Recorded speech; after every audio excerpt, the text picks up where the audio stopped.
Hey guys, what's going on? So again come up with a new video, and this time we will answer to your queries which you guys asked me on the comment section down below the video of the GSTR 1.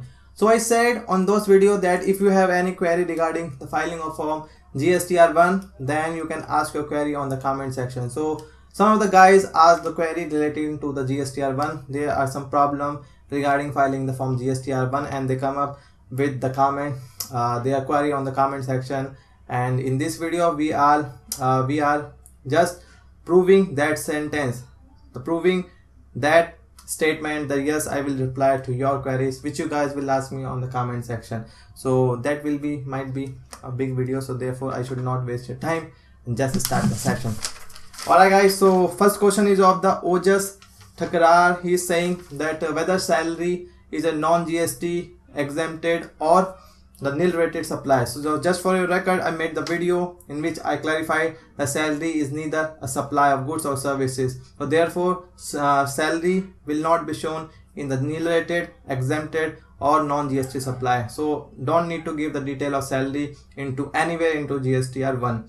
And similarly, sale of land or sale of flat will also be not the part of GSTR 1, so you don't need to give any detail regarding those into GSTR 1. Next question, Rupal Panchal, will HSN code summary also include advances? So no, the HSN code summary which is in the table, some table in the GSTR 1, in that you don't need to give the detail of advances received. So just for record, you have to just give the detail of supply made during that particular month. So advances will not be included in the GSTR HSN code summary, remember that. Next question, Poonam Prajapati, she is asking, we are showing supply to SEZ unit in B2B table.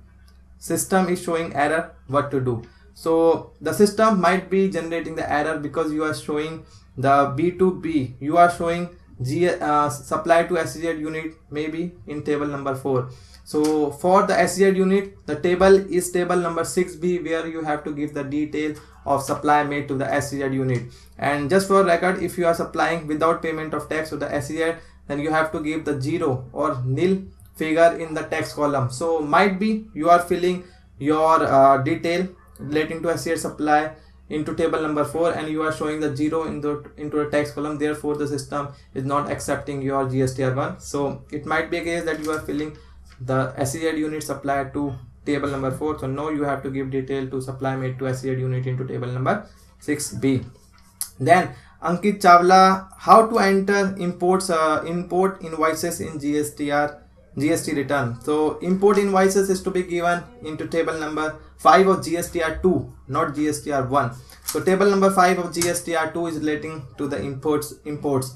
So where you have to give the detail of imports also, or SEZ import from the SEZ unit developer. So you can check it out. It's table number 5 of GSTR 1, not table number 5 of GSTR 2, not related to GSTR 1. Next question, Rajesh Vadva, if we have returned goods to our supplier and supplier has issued a credit note, then is this be our debit note or has to show in GSTR 1? So you return something and the supplier is now issuing you the credit note. So you are asking whether I should mention it as a debit note into my GSTR 1. So no, remember that because supplier is issuing you the credit note, then it will be auto populated into table number 6C of GSTR 2. So that will not be your debit note.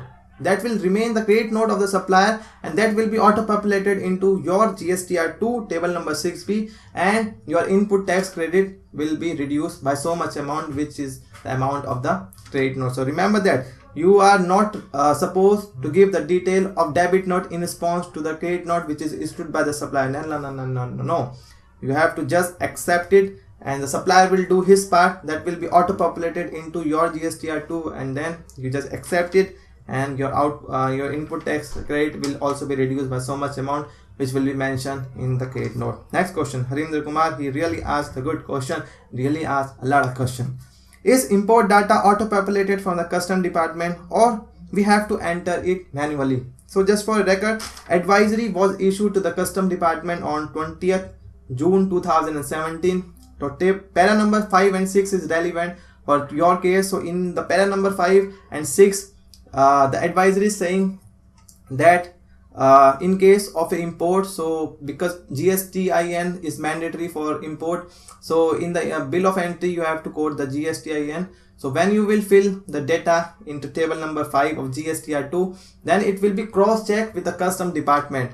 So it will not be auto-populated into your GSTR2A, remember that. And if you will check the GSTR2A, then there is nothing, no column of imports of goods or service from outside India. So therefore that will not be auto-populated. You have to give the detail of import into manually, like you have to give the detail of import manually, and then the input tax credit regarding the integrated tax you paid while importing the goods into India will be cross-checked with the custom department. They will cross-check with their like they have some kind of a software or some procedure which I don't know that how it will cross-check, but they will cross-check when you file GSTR2. You have to manually add it, and then it will be cross-checked with the with the custom department, and that's how your input tax credit regarding the integrated tax which you paid at the time of import will be cross-checked. And if you want to know about the advisory dated 20th June 2017, then you can download it from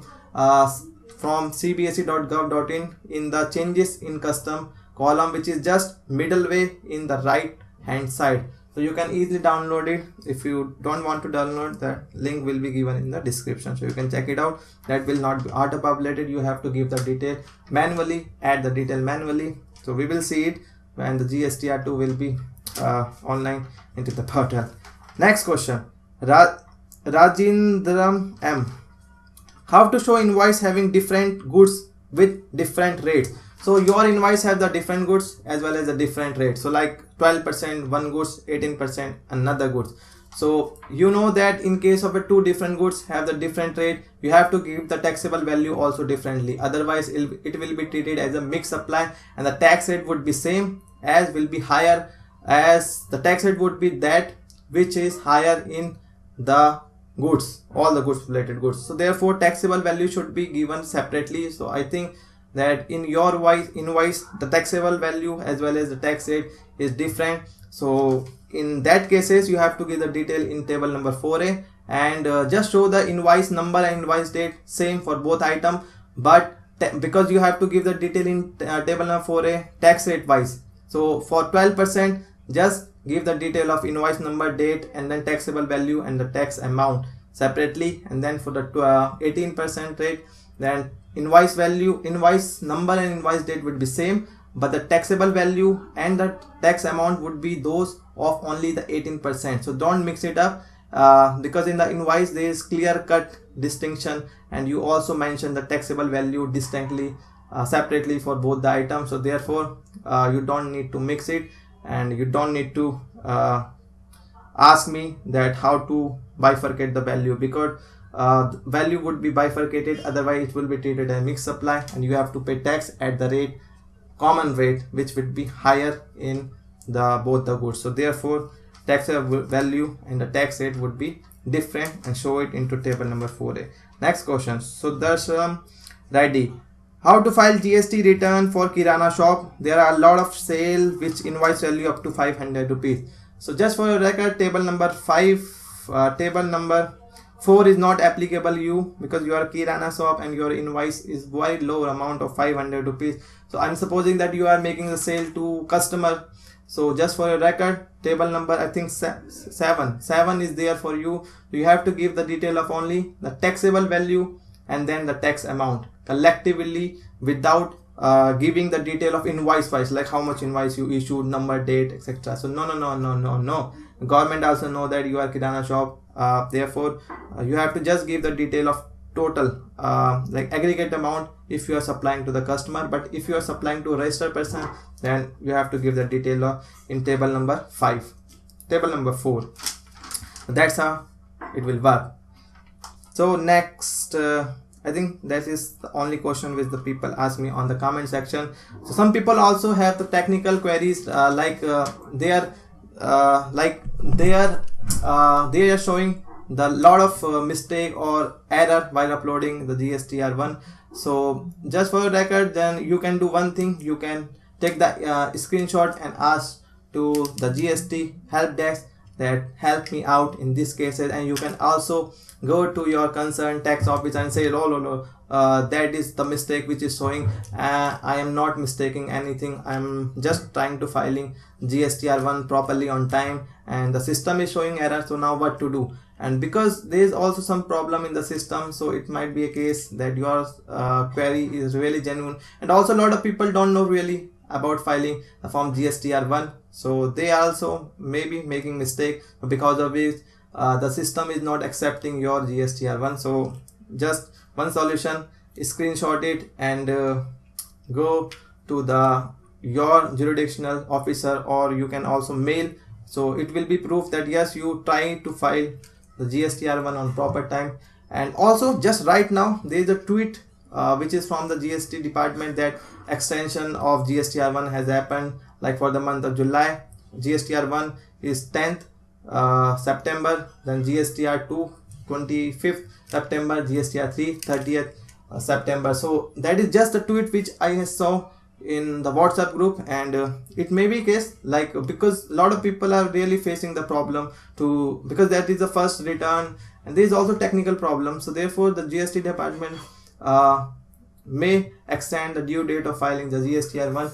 That is just a Twitter, maybe the notification or circular will become up just tonight maybe, and this video is recording just midway between Twitter and the notification or circular. So therefore it can be happen, yes, it should happen, because people are really facing problem, and there are a lot of problems which is there in the system itself. So therefore that will be case. And just for record, GSTR 3B, I think the government will say also that you don't need to fill the GSTR 3B for the month of August, because GSTR 3B is just a nonsense thing. I think just it's adding the burden to the people, because GSTR 3 is already, you are filing it, and then again GSTR 3B, so that is a dual thing. I think you are doing the dual exercise, and dual exercise on the introduction of GST, which is just a crazy thing to the people. So I think GSTR 3B, the government will say GSTR 3B don't need to file it for the month of August. They will maybe exempt or cancel the filing of GSTR 3B and